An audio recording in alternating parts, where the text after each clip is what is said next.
Angin gurun berhembus pelan di atas pasir Mekah yang panas, membawa bisikan tentang zaman yang sedang berubah. Di kota itu, kehidupan berjalan seperti biasa. Perdagangan, kabilah, dan kehormatan menjadi segalanya.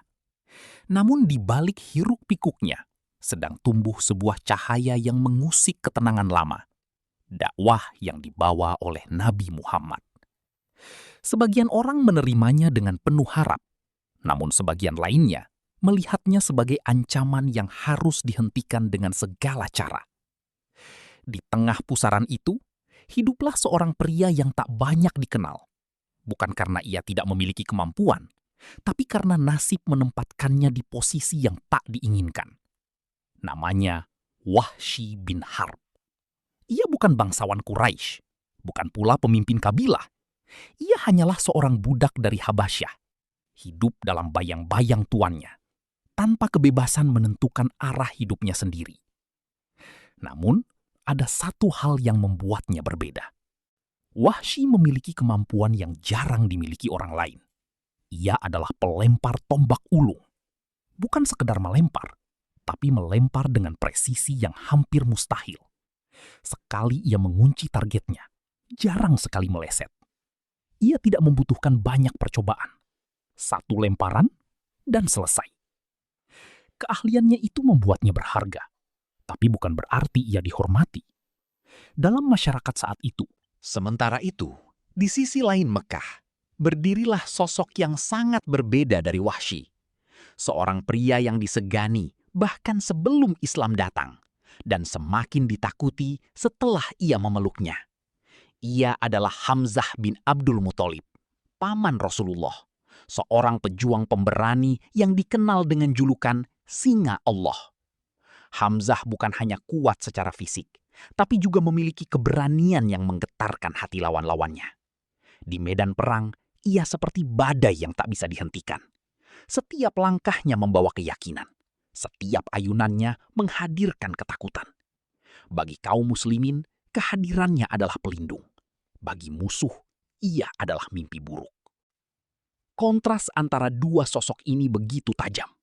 Yang satu, seorang budak yang bergerak dalam diam, hidup dalam keterpaksaan, menunggu perintah. Yang satu lagi, seorang pemimpin yang berdiri di garis depan, berjuang dengan keyakinan tanpa rasa takut. Namun takdir tidak pernah bertanya siapa kita sebelum mempertemukan jalan hidup kita dengan orang lain. Makkah saat itu bukan lagi tempat yang damai. Setelah peristiwa Perang Badar, ketegangan meningkat tajam. Kaum Quraisy yang sebelumnya merasa tak terkalahkan, kini dipermalukan oleh kekuatan yang mereka anggap kecil. Kekalahan itu bukan hanya luka fisik, tapi juga luka harga diri. Dan luka itu menuntut balas. Dendam mulai tumbuh di hati banyak orang. Nama-nama yang dianggap bertanggung jawab mulai disebut. Di antara semua itu, nama Hamzah berdiri paling atas. Ia dianggap sebagai salah satu penyebab utama kehancuran Quraisy di Badar. Sementara itu, Wahsy masih menjalani hidupnya seperti biasa. Ia tidak terlibat dalam perdebatan agama, tidak peduli siapa yang benar atau salah. Baginya, hidup hanyalah tentang bertahan. Dan mungkin, suatu hari, mendapatkan kebebasan. Namun dunia di sekitarnya sedang bergerak menuju sesuatu yang jauh lebih besar dari dirinya. Langit Makkah yang biasanya cerah kini terasa berat, seakan menyimpan pertanda bahwa sesuatu yang besar akan terjadi. Orang-orang mulai mempersiapkan diri, bukan untuk berdagang, tapi untuk perang. Dan tanpa ia sadari, keahlian yang selama ini hanya menjadi alat bertahan hidup akan segera menjadikannya bagian dari salah satu momen paling menentukan dalam sejarah Islam. Wahsy belum tahu bahwa takdir sedang menulis namanya dalam kisah yang kelak akan dikenang sepanjang zaman. Sebuah kisah tentang dosa, penyesalan, dan perjalanan panjang menuju cahaya. Makkah tidak lagi sama setelah kekalahan pahit dalam Perang Badar. Dulu, Kaum Quraisy berjalan dengan kepala tegak, merasa tak terkalahkan. Kini, bisik-bisik kekalahan terdengar di setiap sudut pasar, di balik tenda-tenda, bahkan di rumah para pemimpin mereka sendiri. Rasa malu berubah menjadi bara, dan bara itu perlahan menjadi api dendam yang tak bisa dipadamkan. Nama-nama mulai disebut dengan nada penuh kebencian. Siapa yang harus dibalas? Siapa yang harus dibungkam? Di antara semua nama itu, satu nama selalu muncul dengan penuh amarah. Hamzah bin Abdul Muthalib. Bagi Quraisy, Hamzah bukan hanya seorang pejuang. Ia simbol kehancuran mereka di Badar. Banyak keluarga kehilangan ayah, saudara, bahkan anak. Dan dalam bayangan mereka, Hamzah adalah sosok yang berdiri di balik semua itu. Di antara mereka yang paling terluka adalah Hindun binti Utbah. Dendamnya bukan sekadar dendam biasa, ia adalah luka pribadi yang menganga. Orang-orang terdekatnya gugur di tangan kaum muslimin, dan hatinya dipenuhi satu keinginan: pembalasan. Namun, bagaimana cara menjatuhkan seorang singa di medan perang? Bagaimana cara menghentikan seseorang yang tak pernah gentar menghadapi pedang? Jawabannya bukan pada kekuatan, tapi pada kesabaran dan satu serangan yang tak terduga. Disinilah takdir mulai bergerak, perlahan menuju seseorang yang bahkan tidak menyadari bahwa hidupnya akan berubah selamanya. Di sudut lain Mekah, Wahsy bin Harb masih menjalani hari-harinya seperti biasa. Ia bukan bagian dari perencanaan perang, bukan pula tokoh penting dalam pertemuan para pemimpin Quraisy. Ia hanya seorang budak yang menunggu perintah, menjalankan tugas, dan berharap suatu hari bisa bebas. Namun suatu hari, sebuah tawaran datang. Tawaran yang sederhana, tapi mengandung konsekuensi yang tak terbayangkan. Jika kau berhasil membunuh Hamzah, kau akan bebas. Kalimat itu terdengar begitu ringan, namun bagi seorang budak, kata bebas adalah segalanya. Itu bukan sekedar janji, itu adalah mimpi yang selama ini terasa mustahil. Wahsy terdiam. Ia bukan orang yang didorong oleh kebencian. Ia tidak memiliki dendam terhadap Hamzah, bahkan mungkin tidak mengenalnya secara pribadi. Tapi hidup telah mengajarkannya satu hal. Kesempatan seperti ini tidak datang dua kali. Namun di balik tawaran itu, ada sesuatu yang lebih dalam. Sesuatu yang mulai mengganggu pikirannya. Bagaimana jika ia gagal? Bagaimana jika ia berhasil, tapi harus hidup dengan apa yang telah ia lakukan? Pertanyaan-pertanyaan itu muncul, namun perlahan tenggelam oleh satu suara yang lebih kuat. Keinginan untuk merdeka. Sementara itu, persiapan perang mulai dilakukan. Quraisy tidak ingin mengulang kesalahan mereka di Badar. Mereka mengumpulkan pasukan, menyusun strategi, dan memastikan bahwa kali ini mereka akan menang. Tujuan mereka jelas, menghancurkan kaum muslimin dalam perang Uhud. Satu lemparan, satu jalan menuju kebebasan. Namun bagi Wahsy, perang ini bukan tentang kemenangan atau kekalahan. Ia tidak peduli siapa yang akan menguasai medan. Ia hanya memiliki satu misi, satu target. Malam sebelum keberangkatan terasa berbeda. Langit tampak lebih gelap, seolah menyimpan rahasia besar yang akan terungkap. Angin berhembus dingin, membawa perasaan gelisah yang sulit dijelaskan. Wahsy memandang tombaknya. Senjata yang selama ini hanya menjadi alat, kini terasa seperti penentu takdirnya. Ia membayangkan sosok yang harus ia hadapi. Seorang pria yang dikenal tak terkenalkan. Seorang yang berdiri di sisi Nabi Muhammad.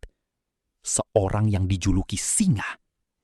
Dan ia hanya seorang pemburu dari kejauhan. Namun justru disitulah letak keunggulannya. Ia tidak perlu bertarung. Ia tidak perlu berhadapan langsung. Ia hanya perlu menunggu saat yang tepat ketika sang singa lengah atau terlalu sibuk menghadapi musuh di depannya. Satu kesempatan yang tidak boleh gagal. Ketika fajar mulai menyingsing, pasukan Quraisy bergerak menuju Uhud. Debu beterbangan di bawah langkah kaki mereka, dan suara gemuruh pasukan menggema di lembah. Di antara ribuan orang itu, Wahsy berjalan dalam diam. Tak ada yang memperhatikannya. Tak ada yang tahu bahwa di tangannya tersimpan sebuah rencana yang bisa mengubah jalannya sejarah. Dan jauh di dalam hatinya, meskipun ia mencoba menutupinya, ada sesuatu yang mulai bergetar. Bukan ketakutan akan kematian, tapi ketakutan akan apa yang akan terjadi setelah ia berhasil. Karena terkadang, mendapatkan apa yang kita inginkan bisa membawa beban yang jauh lebih berat dari yang pernah kita bayangkan. Fajar menyingsing di kaki Gunung Uhud. Langit yang semula tenang perlahan berubah menjadi saksi bisu dari pertemuan dua kekuatan besar. Di satu sisi, kaum muslimin berdiri dengan keyakinan yang kokoh. Di sisi lain, pasukan Quraisy datang dengan amarah yang belum padam sejak kekalahan mereka di Perang Badar. Tanah bergetar oleh langkah kaki pasukan. Debu beterbangan menutupi pandangan. Teriakan takbir dan pekikan perang saling bersahutan, menciptakan suasana yang mencekam. Di tengah semua itu, ada satu orang yang tidak berlari ke garis depan. Wahsy bin Harb tidak mengangkat pedang, tidak pula meneriakkan yel-yel perang. Ia memilih tempat yang jauh, sebuah posisi tersembunyi di balik batu dan bayangan. Matanya tidak melihat seluruh medan. Ia hanya mencari satu orang, satu target, satu kesempatan. Di kejauhan, sosok itu akhirnya terlihat. Hamzah bin Abdul Muthalib. Hamzah bergerak seperti badai yang tak terbendung. Setiap langkahnya penuh tenaga, setiap ayunannya menjatuhkan lawan. Tidak ada keraguan. Bagi pasukan Quraisy, kehadiran Hamzah adalah mimpi buruk yang menjadi nyata. Beberapa mencoba mendekat, namun tak lama kemudian terjatuh. Yang lain memilih mundur karena nyali mereka runtuh sebelum sempat mengangkat senjata. Wahsy memperhatikan dengan seksama. Ia tidak tergesa-gesa. Ia tahu satu kesalahan kecil saja dan semuanya akan berakhir. Tangannya menggenggam tombak erat. Napasnya ditahan. Matanya mengikuti setiap gerakan Hamzah. Namun semakin lama ia melihat, semakin ia menyadari sesuatu yang tidak ia duga sebelumnya. Ini bukan sekedar target. Ini bukan sekedar manusia biasa. Ada keberanian yang sulit dijelaskan. Ada aura yang membuatnya, untuk sesaat, ragu. Bagaimana mungkin seseorang bertarung tanpa rasa takut seperti itu? Pertanyaan itu melintas cepat di benaknya. Namun pikiran itu segera ia tepis. Ia mengingat kembali tujuannya. Kebebasan. Kata itu kembali menggema dalam pikirannya, menenggelamkan semua keraguan yang sempat muncul. Di sisi lain, jalannya pertempuran mulai berubah. Awalnya, kaum muslimin tampak unggul. Pasukan Quraisy mulai terdesak, mundur perlahan. Harapan kemenangan terlihat semakin dekat. Namun keadaan tidak selalu berjalan sesuai rencana. Beberapa pasukan pemanah muslim meninggalkan posisi mereka di atas bukit, tergoda oleh harta rampasan. Celah itu kecil, namun cukup untuk mengubah arah perang. Pasukan Quraisy melihat kesempatan itu, mereka berbalik menyerang. Kekacauan mulai terjadi. Barisan yang tadinya rapi menjadi terpecah. Teriakan kemenangan berubah menjadi jeritan kebingungan. Debu semakin tebal, membuat siapapun sulit membedakan kawan dan lawan. Dan di tengah kekacauan itulah, Wahsy melihat sesuatu. Hamzah kini lebih terbuka. Ia masih bertarung dengan gagah berani, namun perhatiannya terpecah. Lawan datang dari berbagai arah. Situasi tidak lagi sepihak. Bagi Wahsy, inilah momen yang ia tunggu sejak awal. Namun justru di saat itulah, jantungnya berdegup lebih kencang dari sebelumnya. Tangannya sedikit bergetar, bukan karena takut mati, tapi karena ia tahu setelah ini hidupnya tidak akan pernah sama. Ia mengatur posisi, menarik nafas dalam-dalam, mengunci pandangannya pada satu titik. Waktu seolah melambat. Suara perang memudar di telinganya. Yang tersisa hanyalah detak jantung dan bayangan target di depannya. Ia tahu tidak akan ada kesempatan kedua. Satu lemparan akan menentukan segalanya. Namun sebelum ia benar-benar melepaskan tombaknya, sebuah perasaan aneh menyusup ke dalam hatinya. Seolah ada sesuatu yang mencoba menghentikannya. Seolah takdir memberinya 1 detik terakhir untuk berpikir ulang. Tapi detik itu terlalu singkat. Dan keputusan sudah dibuat. Di tengah debu, teriakan, dan kekacauan perang, seorang pemburu akhirnya menemukan momennya. Dan dunia hanya tinggal menunggu satu hal. Lemparan itu. Detik itu akhirnya datang. Detik yang seolah ditunggu oleh waktu, ditahan oleh takdir, dan kini tak bisa lagi ditunda. Di kaki Gunung Uhud, kekacauan mencapai puncaknya. Debu tebal menutupi langit, teriakan dan dentingan senjata saling bertabrakan tanpa arah. Tidak ada lagi barisan yang jelas, tidak ada lagi strategi yang utuh. Yang tersisa hanyalah pertarungan hidup dan mati. Di tengah pusaran itu, Hamzah bin Abdul Muthalib masih berdiri. Tubuhnya dipenuhi luka, namun semangatnya tak goyah. Ia tetap maju, menghadapi siapapun yang berani mendekat. Setiap ayunan pedangnya adalah pernyataan bahwa ia tidak akan mundur. Tidak hari ini. Bagi kaum muslimin, Hamzah adalah harapan yang masih menyala di tengah kekacauan. Bagi musuh, ia adalah penghalang terakhir yang harus dijatuhkan. Dan bagi satu orang, ia adalah takdir yang tak bisa dihindari. Di balik bayangan batu, Wahsy bin Harb masih berdiri diam. Dunia di sekitarnya terasa menghilang. Tidak ada lagi suara, tidak ada lagi gerakan lain yang penting. Yang ada hanyalah satu garis lurus antara dirinya dan targetnya. Tangannya menggenggam tombak erat. Jari-jarinya menegang. Napasnya tertahan di dada. Dan momen itu akhirnya muncul. Hamzah bergerak maju, menghadapi lawan di depannya, tanpa menyadari bahwa dari kejauhan, sepasang mata sedang mengunci setiap gerakannya. Dalam sekejap, tubuhnya terbuka, hanya sesaat, tapi cukup. Wahsy mengangkat tombaknya. Semua latihan, semua pengalaman, semua instingnya menyatu dalam satu gerakan sempurna. Namun tepat sebelum ia melepaskan, sebuah bayangan melintas di benaknya.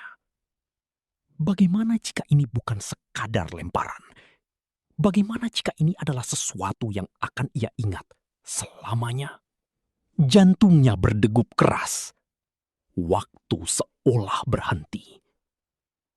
Dan dalam keheningan singkat itu, ia membuat keputusan. Tombak itu terlepas dari tangannya. Ia melesat membelah udara, cepat, lurus, tanpa ragu, seperti takdir yang sudah ditentukan sejak lama. Tidak ada yang bisa menghentikannya. Tidak ada yang bisa mengubah arahnya.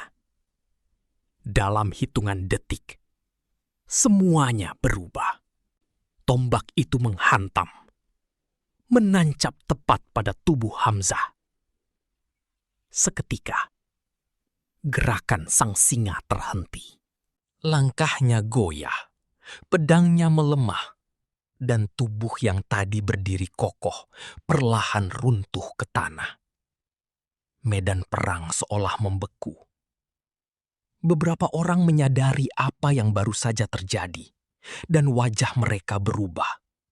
Bukan hanya karena seorang pejuang telah gugur, tapi karena yang gugur adalah sosok yang tak tergantikan. Singa Allah telah jatuh. Di kejauhan, Wahsy masih berdiri. Matanya menatap tanpa berkedip. Ia berhasil. Targetnya tercapai dengan sempurna. Tidak meleset. Tidak gagal. Persis seperti yang ia latih selama ini. Namun anehnya, tidak ada rasa kemenangan. Tidak ada kebanggaan. Tidak ada kelegaan seperti yang ia bayangkan. Yang ada justru kekosongan. Seolah sesuatu di dalam dirinya ikut runtuh bersama tubuh yang baru saja ia jatuhkan. Di sisi lain, kabar itu menyebar dengan cepat di antara kaum muslimin. Ketika Nabi Muhammad mengetahui apa yang terjadi, duka itu tidak bisa disembunyikan. Hamzah bukan hanya seorang pejuang. Kehilangannya bukan sekedar kehilangan di medan perang, tapi luka yang menembus hati. Sementara itu, pertempuran masih berlangsung. Namun bagi banyak orang, sesuatu telah berubah. Semangat yang tadi membara, kini terguncang. Kehilangan itu terasa begitu besar, begitu mendalam. Dan di tengah semua itu, Wahsy perlahan mundur dari tempatnya. Ia tidak berlari. Ia tidak bersorak. Ia hanya menjauh, membawa hasil dari satu lemparan yang akan mengikat namanya dalam sejarah. Ia mendapatkan apa yang dijanjikan, kebebasan. Namun di saat yang sama, ia juga mendapatkan sesuatu yang tidak pernah ia minta. Sebuah beban, sebuah bayangan, sebuah kenangan yang tidak akan pernah benar-benar pergi. Debu perlahan turun di kaki gunung Uhud. Teriakan yang tadi menggema kini berubah menjadi rintihan dan keheningan yang berat. Medan perang yang beberapa saat lalu dipenuhi amarah dan keberanian kini menyisakan tubuh-tubuh yang terbaring, luka yang menganga, dan hati yang tak lagi sama. Kemenangan atau kekalahan terasa tidak lagi penting, karena ada sesuatu yang jauh lebih besar yang telah hilang. Kabar gugurnya Hamzah bin Abdul Muthalib menyebar perlahan, seperti angin dingin yang menusuk tanpa suara. Bagi kaum muslimin, ini bukan sekedar kehilangan seorang pejuang. Ini adalah kehilangan seorang pelindung. Seorang yang selama ini berdiri di garis depan tanpa pernah mundur. Ketika Nabi Muhammad mendatangi jasad pamannya, suasana menjadi semakin sunyi. Tidak ada kata-kata yang mampu menggambarkan luka itu. Ini bukan hanya tentang perang. Ini tentang kehilangan yang sangat pribadi. Kesedihan itu dalam. Dan bagi mereka yang menyaksikan, itu adalah momen yang tak akan pernah dilupakan. Namun di sisi lain, ada seseorang yang berjalan menjauh dari semua itu. Wahsy bin Harb. Ia tidak disambut sebagai pahlawan. Ia tidak dielu-elukan. Ia hanya kembali. Janji telah ditepati. Namun kebebasan itu terasa aneh. Tidak ada kegembiraan yang meluap. Tidak ada rasa lega yang membanjiri dadanya. Yang ada justru keheningan. Malam pertama setelah perang, Wahsy duduk sendirian. Tidak ada rantai di kakinya. Tidak ada perintah yang harus ia patuhi. Ia bisa pergi kemana saja, melakukan apa saja. Namun untuk pertama kalinya, ia merasa kehilangan arah. Ia mencoba meyakinkan dirinya sendiri. Inilah yang kau inginkan. Ini yang kau perjuangkan. Tapi suara itu terdengar kosong. Bayangan di medan perang kembali muncul. Tombak yang melesat, tubuh yang runtuh, dan detik ketika semuanya berubah. Ia mencoba mengusirnya. Namun bayangan itu tidak pergi. Hari-hari berlalu. Mekah kembali berdenyut dengan kehidupan. Orang-orang berbicara tentang perang, tentang kemenangan yang setengah hati, tentang kerugian di kedua sisi. Nama Wahsy mungkin disebut, tapi tidak dengan kebanggaan yang ia bayangkan. Lebih sering dengan nada dingin atau sekedar sebagai alat yang digunakan untuk mencapai tujuan. Dan semakin waktu berjalan, semakin ia menyadari sesuatu yang perlahan menghantui pikirannya. Ia telah mendapatkan kebebasan dari manusia, tapi belum tentu dari dirinya sendiri. Di sudut-sudut kota, ia melihat orang-orang tertawa, berdagang, melanjutkan hidup. Namun setiap kali ia sendiri terdiam, pikirannya kembali ke satu titik. Satu lemparan itu.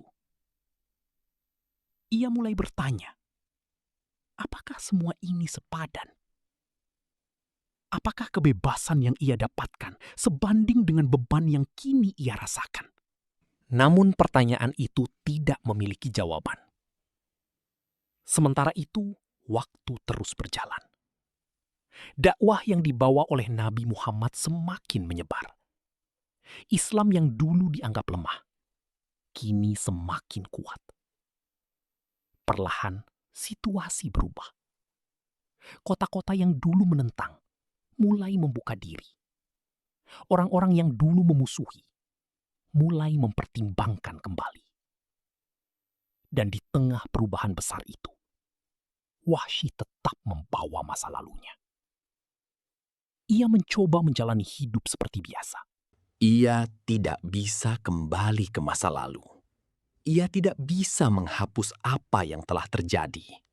Dan untuk pertama kalinya, ia mulai menyadari bahwa ada sesuatu yang lebih berat dari menjadi budak, yaitu hidup dengan penyesalan. Namun, kisah ini belum berakhir. Karena di balik rasa bersalah yang perlahan tumbuh, ada satu pintu yang belum ia buka. Sebuah pintu yang mungkin akan mengubah segalanya. Dan tanpa ia sadari, langkahnya perlahan sedang menuju ke sana. Tahun-tahun berlalu, dan dunia di sekitar Wahsy bin Harb berubah lebih cepat daripada yang pernah ia bayangkan. Kota-kota yang dulu memusuhi, kini mulai luluh. Hati-hati yang dulu keras mulai terbuka. Hingga akhirnya sebuah peristiwa besar terjadi. Fathu Makkah. Makkah ditaklukkan tanpa pertumpahan darah. Bukan dengan balas dendam, bukan dengan pembalasan, tapi dengan pengampunan. Dan justru disitulah hati Wahsy semakin terguncang. Ia mendengar kabar itu dengan perasaan yang sulit dijelaskan. Kota yang dulu penuh kebencian, kini dipenuhi ketenangan. Orang-orang yang dulu menjadi musuh, kini berdiri berdampingan. Tidak ada pembalasan besar-besaran seperti yang ia bayangkan. Dan itu membuatnya bertanya, jika mereka yang memusuhi saja diampuni, bagaimana dengan dirinya? Namun pertanyaan itu justru membuat langkahnya tertahan.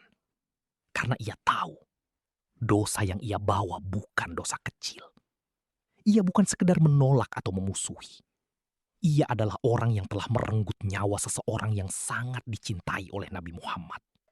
Nama itu, Hamzah bin Abdul Muthalib, terus terngiang di benaknya. Dan setiap kali ia mengingatnya, dadanya terasa sesak.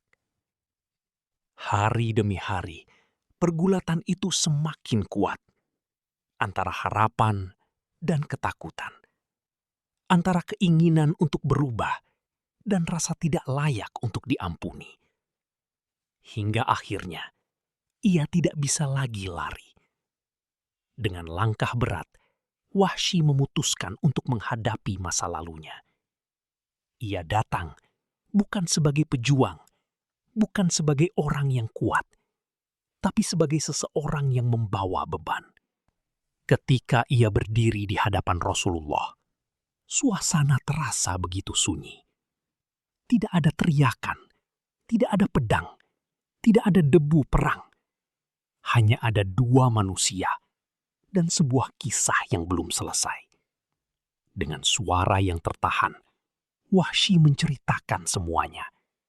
Tanpa membela diri, tanpa mencari alasan. Ia mengakui bahwa dialah yang melempar tombak itu. Setiap kata yang keluar terasa berat, namun juga seperti melepaskan sesuatu yang selama ini terpendam. Rasulullah mendengarkan. Wajah beliau menunjukkan kesedihan yang dalam. Luka lama yang kembali tersentuh. Bukan kemarahan yang meledak, tapi kesedihan yang sunyi. Dan di momen itu, Wahsy benar-benar merasakan beratnya apa yang telah ia lakukan. Namun, sesuatu yang tidak ia duga terjadi. Rasulullah tidak mengusirnya, tidak membalas, tidak menghukumnya. Beliau memaafkan. Namun dengan satu permintaan yang sederhana, namun penuh makna. Agar Wahsy tidak sering menampakkan diri di hadapannya. Bukan karena benci, tapi karena luka itu masih ada. Wahsy terdiam. Air matanya jatuh tanpa bisa ditahan. Bukan karena ia selamat, tapi karena ia baru saja menyaksikan sesuatu yang tidak pernah ia bayangkan sebelumnya. Pengampunan dari orang yang paling ia sakiti. Di saat itulah, sesuatu dalam dirinya benar-benar runtuh. Selama ini, ia mengira kebebasan adalah tujuan akhir. Namun kini ia sadar. Kebebasan sejati bukan tentang lepas dari rantai, tapi tentang menemukan jalan kembali. Dan untuk pertama kalinya sejak lama, ia merasakan sesuatu yang berbeda. Bukan kegelisahan, bukan bayangan masa lalu, tapi harapan.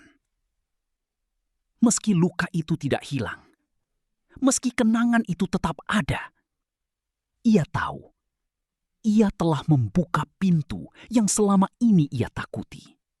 Pintu menuju perubahan. Dan meskipun jalan di depannya masih panjang, ia tidak lagi berjalan dalam kegelapan yang sama. Waktu terus berjalan, dan kehidupan tidak pernah benar-benar berhenti untuk siapapun, termasuk bagi Wahsy bin Harb. Meski ia telah menemukan jalan kembali, bayangan masa lalunya tidak pernah benar-benar hilang. Setiap langkah yang ia ambil selalu diiringi satu tujuan, menebus. Ia tidak lagi dikenal sebagai pemburu dalam bayangan. Ia kini berjalan di jalan yang berbeda, jalan yang penuh kesadaran dan penyesalan yang berubah menjadi tekad. Kesempatan itu akhirnya datang, bukan dalam bentuk kata-kata, tapi dalam sebuah peristiwa besar, Perang Yamamah. Saat itu, muncul seorang pendusta yang mengaku sebagai nabi, mengancam persatuan umat Islam. Banyak nyawa telah melayang, dan peperangan menjadi tak terhindarkan. Di tengah medan itu, Wahsy kembali menggenggam tombaknya. Senjata yang sama, tangan yang sama, namun hati yang berbeda. Kali ini, ia tidak bersembunyi karena perintah. Ia tidak menunggu karena ambisi. Ia berdiri dengan niat untuk memperbaiki apa yang bisa ia perbaiki. Di hadapannya, berdiri musuh besar, Musailamah Al-Kadzab. Pertempuran berlangsung sengit. Teriakan kembali memenuhi udara. Dan untuk sesaat, Wahsy seperti kembali ke masa lalu. Namun kali ini, ia tidak ragu. Ia mengangkat tombaknya, menarik napas, dan melepaskannya. Lemparan itu kembali melesat, cepat, tepat, tanpa meleset. Dan ketika tombak itu mengenai targetnya, sebuah babak baru dalam hidup Wahsy pun tertutup. Ia pernah berkata bahwa dengan tombak yang sama, ia telah membunuh manusia terbaik dan manusia terburuk. Kalimat itu bukan kebanggaan, tapi pengingat bahwa satu kehidupan bisa berisi dua sisi yang sangat berbeda. Dan di sanalah kisah ini menemukan akhirnya. Bukan tentang kesempurnaan, bukan tentang menghapus masa lalu, tapi tentang bagaimana seseorang memilih untuk bangkit setelah jatuh paling dalam. Wahsy tidak bisa mengubah apa yang telah terjadi di Uhud. Namun ia membuktikan bahwa bahkan dari titik tergelap sekalipun, seseorang masih bisa melangkah menuju cahaya. Dan mungkin itulah makna sebenarnya dari sebuah penebusan. Kisah Wahsy bin Harb bukan sekedar tentang masa lalu yang kelam, tapi tentang harapan yang tidak pernah padam. Bahwa sebesar apapun kesalahan kita, pintu taubat selalu terbuka, selama kita berani mengetuknya dengan hati yang tulus. Dari kisah ini kita belajar, jangan pernah putus asa dari rahmat Allah, dan jangan pernah merasa terlalu jauh untuk kembali. Kalau kisah ini menyentuh hati kalian, jangan lupa like, share, dan subscribe channel Check In, cerita dan kisah inspiratif, agar kita bisa terus menghadirkan kisah-kisah penuh makna lainnya. Tulis di komentar, pelajaran apa yang paling kalian rasakan hari ini, dan kalian nonton dari kota mana. Sampai jumpa di video berikutnya, karena mungkin kisah selanjutnya akan mengubah cara pandang hidup kita.